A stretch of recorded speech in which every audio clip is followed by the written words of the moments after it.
Shalom, mari kita bersama-sama berdoa sebelum kita dengar kebenaran firman Tuhan.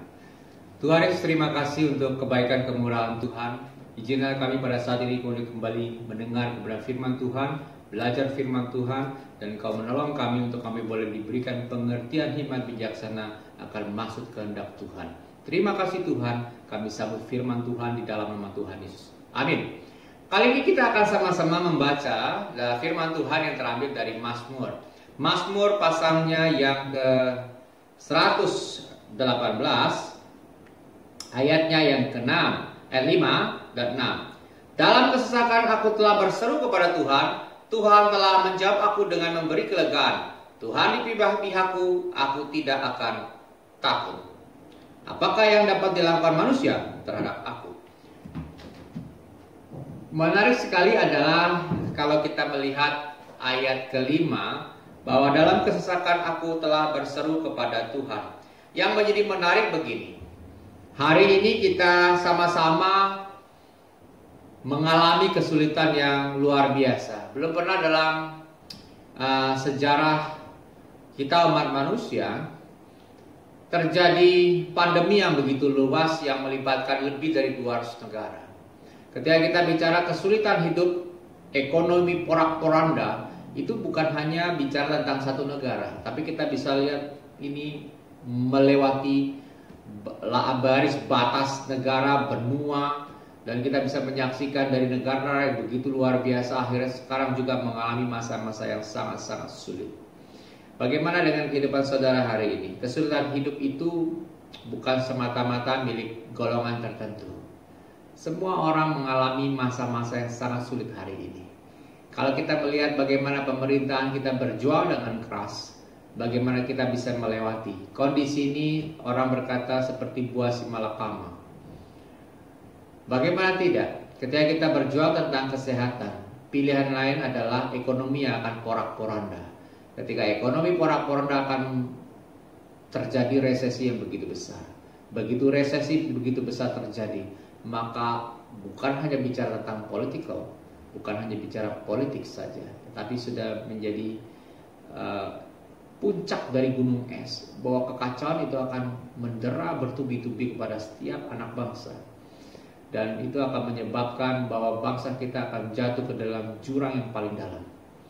Kalau kita bicara sekarang hari pemerintah memperjuangkan terlebih dahulu adalah perekonomian dengan membuka akses seluas-luasnya, maka persoalannya adalah ketika terjadi klaster kedua, ketiga, dan seterusnya, itu pun akan menghancurkan bangsa Indonesia. Jadi bukan suatu pilihan yang mudah. Namun demikian hari ini tantangan anak-anak Tuhan, orang-orang percaya juga tidak kalah besar.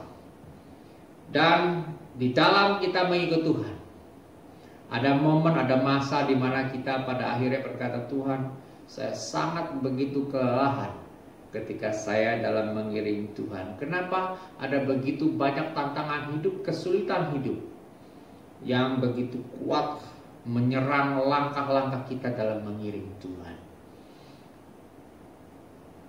Satu hal bahwa Tuhan menginginkan segala sesuatu terjadi dalam hidup kita. Dan momen-momen kesulitan hidup itu tidak membuat kita sebagai anak Tuhan harus mengatakan saya angkat tangan, lalu saya melambaikan bendera putih dalam mengikut Tuhan. Sebagai pengikut Kristus yang setia, kesulitan dan tantangan hidup adalah bagian yang harus kita hadapi, kita gumuli, kita nikmati dalam mengiring Tuhan. Jangan pernah ada kata menyerah. Dan kita perlukan hari ini adalah penghiburan daripada Kristus. Oleh karena itu Daud menulis dalam pasal ini sungguh indah sekali. Kalau hari ini engkau dan saya mengalami pergumulan yang begitu berat, kekhawatiran masa depan, tidak ada jaminan kepastian akan perekonomian, bisnis, kekhawatiran akan masa depan anak-anak kita, cucu barangkali. Hari ini saya ingin sampaikan bersama-sama bahwa Tuhan mengerti, bahwa Tuhan peduli, dan Dia tidak pernah tinggalkan engkau dan saya. Dan ketika momen ini datang, maka yang kita perlu adalah datang kepada Tuhan.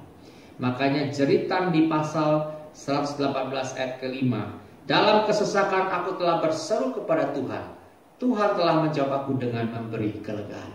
Hari ini hanya kelegaan sejati datang daripada Tuhan untuk engkau dan saya.